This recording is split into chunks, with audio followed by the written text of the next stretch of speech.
Good morning, fifth graders. We are about to start our book club, so I'm going to show you how to access our class book club. First thing you need to do is open a tab and go to our Sturgeon Bay Schools website. Once there, go to Schools, go to Sunrise, select Library Media Center. Once that page loads, go into our elementary library, and then you're going to go into Tumblebooks. So our book club book is located in Tumblebooks. Some of you are familiar with Tumblebooks and some of you maybe have never used it. Once I get into our book, I'm going to show you a couple features that I want you to think about using as you read this book for our unit. Once in Tumblebooks, you need to click on eBooks,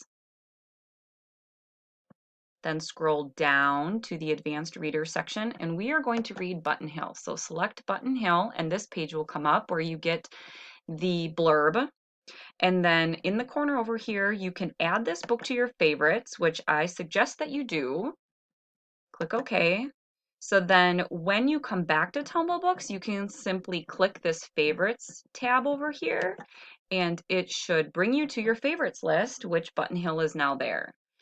Tumblebooks is a great place to find other books to read as well. So if you're looking for any other books to occupy your time while you are at home, feel free to go to Tumblebooks and read anything else that you want to.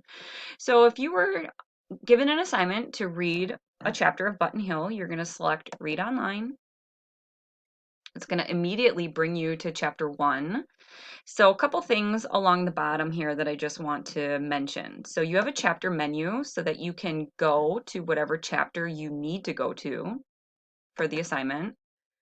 There's also a bookmark feature. So if you're in the middle of a chapter and you have to stop reading for whatever reason, you can set a bookmark and then hit close. And then the next time you go into Tumblebooks and you want to go back to that spot, you just click the bookmark and click go to bookmark, and it will take you back to the chapter and the page that you left off at, which is really nice.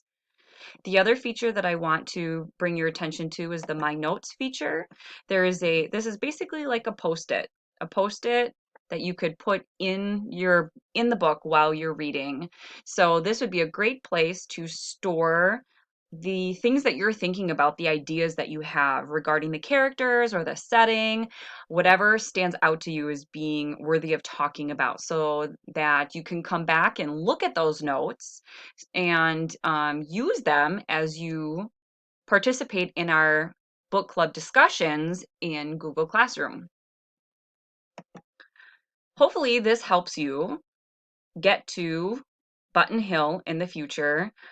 If you would need a password to access Tumblebooks, I put the username and the password in the instructions in Google Classroom. So if it would prompt you for a login, that username and password is in the Google Classroom instructions. So just look there. Okay, happy reading.